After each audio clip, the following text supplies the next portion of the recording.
I used to love seeing fireflies at night outside in this nice looking suburbs. Does anyone get to see them much anymore anywhere? Do you ever see them here?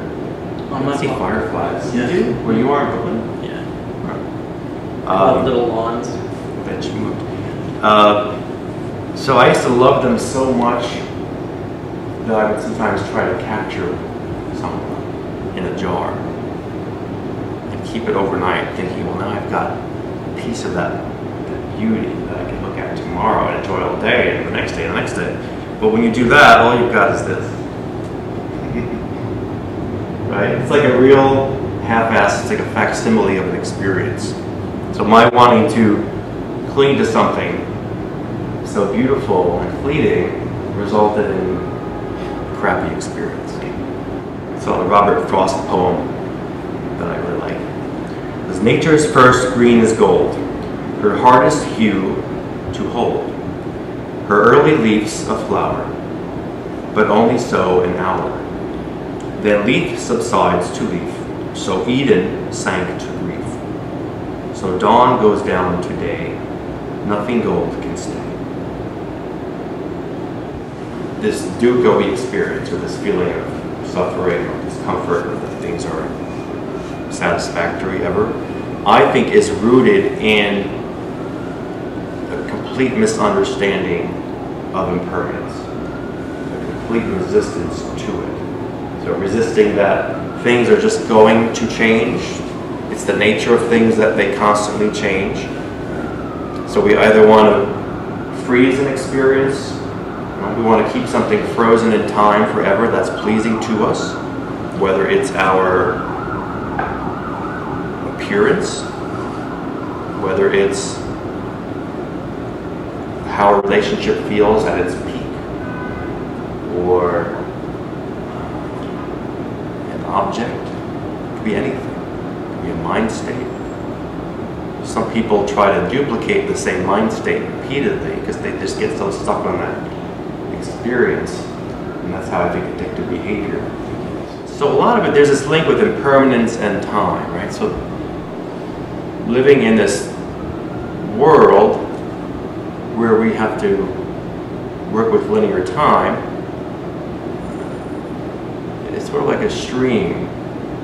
And even when we're meditating, what we're doing is practicing working with impermanence. Because when we meditate, things are shifting so much from one minute to the other.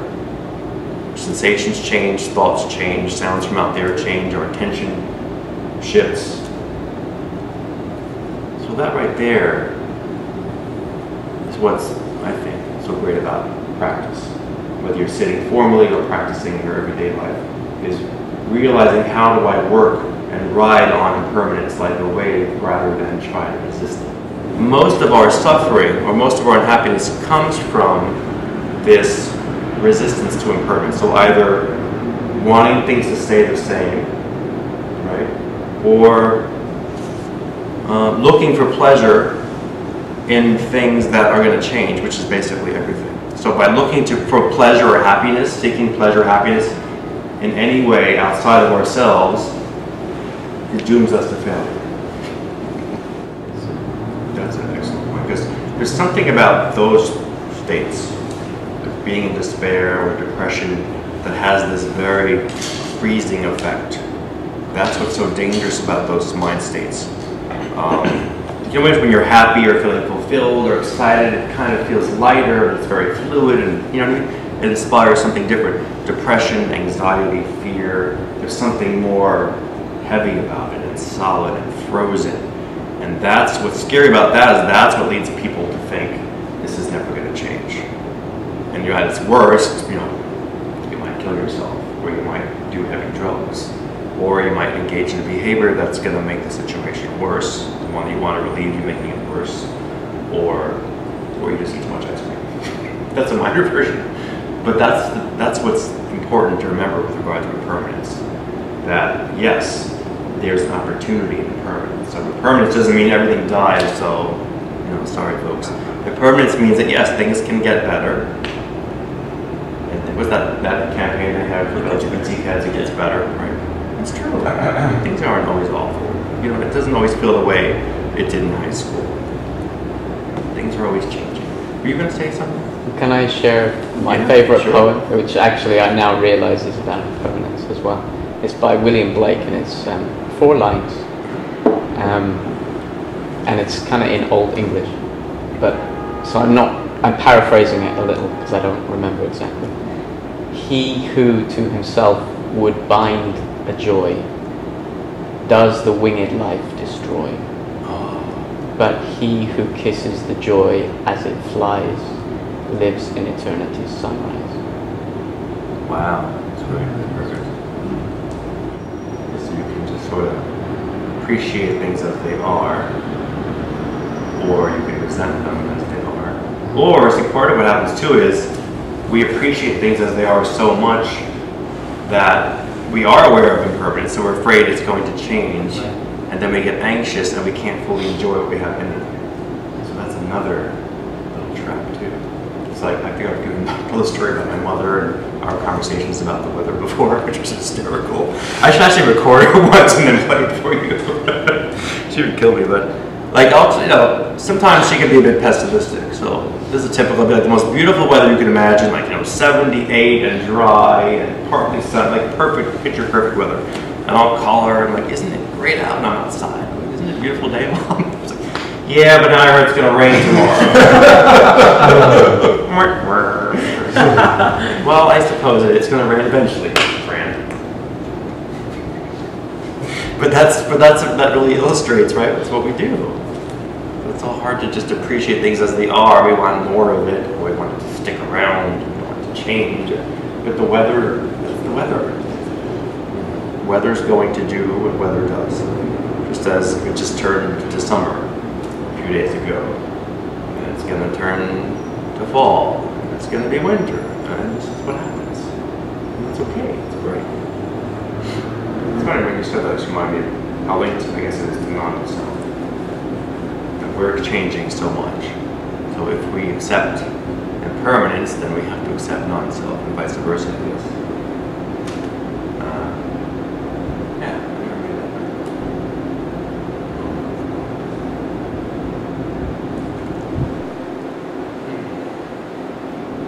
Did you say if we accept impermanence, we had to accept non-self? Non-self. What is non-self? There is no separate, solid self as we tend to think there is.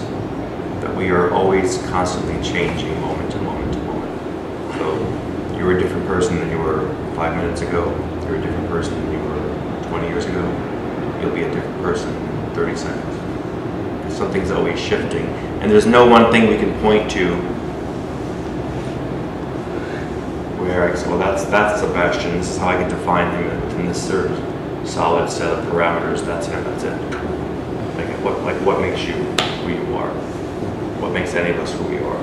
Some people think it's their job. Right? So what you do is who you are, but then jobs get lost. Or you get fired, or you hate a job, or whatever, or you can't find a job. Or some people think they are, I don't know, they're their appearance. So some people go crazy trying to maintain an appearance.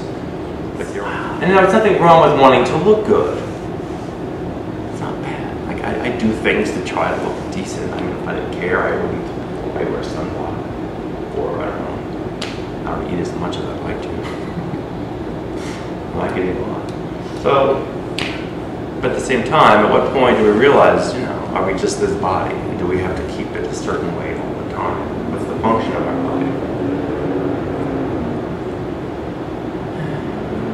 You mentioned the mochi thing. I remember also when I was a kid, I used to like take bubble gum, and I would stick a piece in my mouth and I'd chew it, suck all the flavor out of it, and then once it didn't taste as good, like it would peak at a certain point, I would spit it out and put another piece in my mouth, and suck all the flavor out of it, and spit it out. And that's kind of what we do with life, right?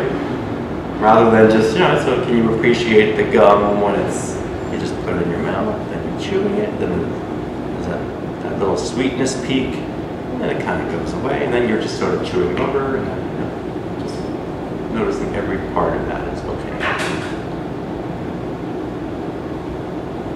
But I think our tendency to want to experience pleasurable feelings keeps us trapped too.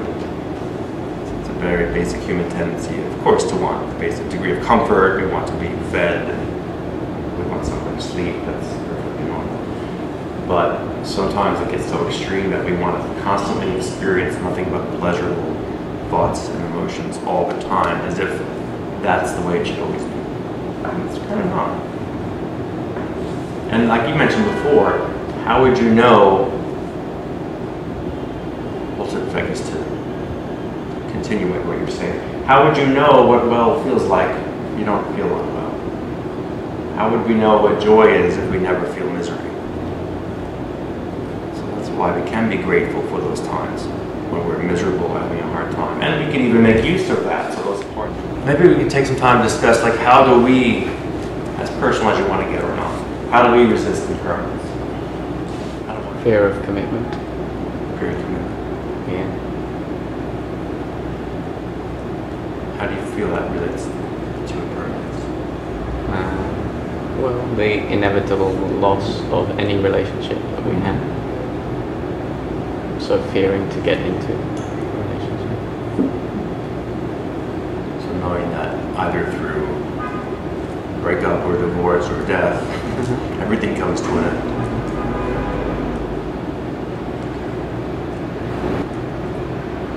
I think addiction to routine,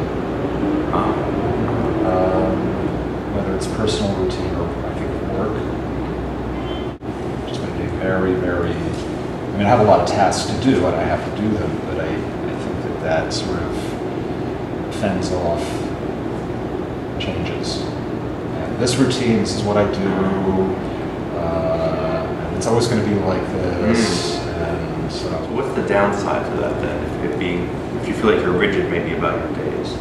Well, I think I don't get surprised. Okay. And surprise, well, it can be very nice. You can open up new vistas, meet new people, find out new things, change. I mean, it's really about change. Not fearing change,